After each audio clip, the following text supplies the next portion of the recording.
We really wanted to focus today on coronavirus testing and, everyone being tested and not being tested, those kinds of things. So we're bringing in our expert, Dr. Craig Barker, who is the Corporate Medical Director with the UMC Physician Group. Now, Dr. Barker, talk to me about how testing is going at the drive-thru right now. So far, it's going very well. We've seen about 700, maybe a little bit over that we've tested, and we've probably sent away a lot of people who really didn't meet any criteria at all. We have a pretty good rhythm going now. We have either nurse practitioners or physicians at the front of the line talking to patients and trying to alleviate fears if they're not going to be tested. And then the ones that are testing come through. It's been lasting, less than 30 or 40 minutes on the days that we're able to actually get them through pretty clean. So I think people are happy. We're able to get results back to them in about 24 to 48 hours. And the health department's been very happy with what we've been able to do so far. Now, talk to me about who should get tested and who shouldn't. I know this is the biggest question that we've had on messages, emails, everything. Right. This is the biggest fear. It seemed like when testing first became available, everyone was telling us you have to test more or we're all going to die. That's not real. We were just trying to shut down pockets. And from the nation, that was the offer, or that was the suggestion.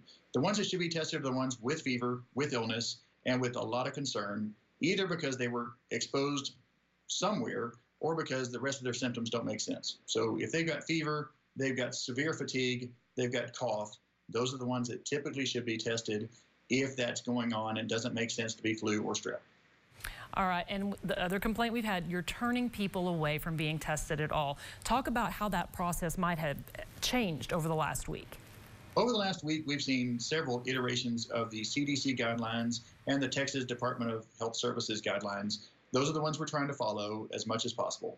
Now, we also have to pay attention to how many supplies we have, but they have found in many other areas that testing asymptomatic people with no fever, people who were just slightly exposed a couple of days ago, the test is going to be negative almost always, and it's really not worth spending one of our valuable resource tests on those people.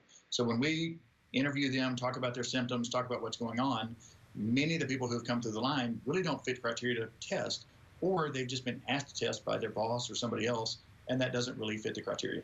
All right, well, let's talk about testing itself. Do we have enough tests?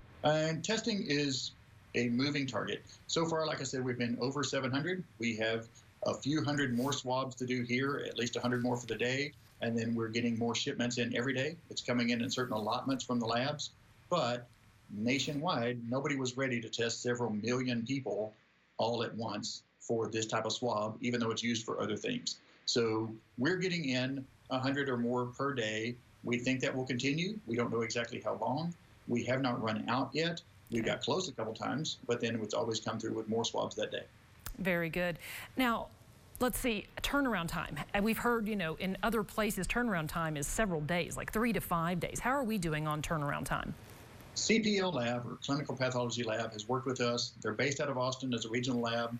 They fly these out in the afternoon, about 4:30 or 5, but typically it's been 24 to maybe 36 or 48 hours. If it's been longer than that, we've been trying to speak with the patient, let them know why that took a little bit longer for them. And then that weekend testing took longer because there wasn't a flight on Sunday. All right, now talk to me about this. How are you notifying people that do test positive? For the positives, we are notifying the Lubbock Health Department. They have a team of nurses who are doing the investigations, but they contact the patient, they talk about what that means, and then they investigate. Okay, that's great. Sounds like, everything really seems to be going smoothly, but here's something that we've seen in just the last few days. Employers requiring people to show that they have a negative test result before they can come back to work. What are your thoughts on this, and should they be required? That's probably my biggest frustration right now, is that we're tying up call center resources and even just the resources of the line with an employer who thinks that a negative test allows their patient to come back to work. It really doesn't. A negative test just means that at that point, they did not have the virus in them or enough to test on that swab. What sends them back to work is, are they on quarantine because they were exposed, or do they still have symptoms or not? If they've got no symptoms, no fever, and they're not being on quarantine for any other reason, then they can go back to work. But we don't have the resources to send 750 notes back to employers that really say you weren't positive that day. Right.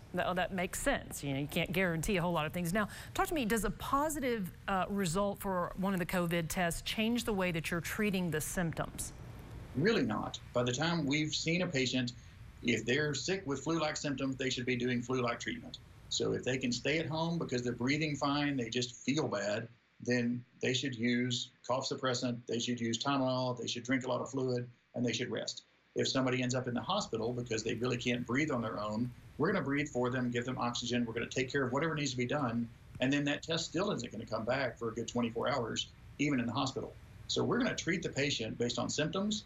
The testing, whether we have it or not, doesn't change treatment of that patient. The testing is much more for their exposures. So when we run out of tests or don't have enough or don't test, the patient is still treated exactly the same.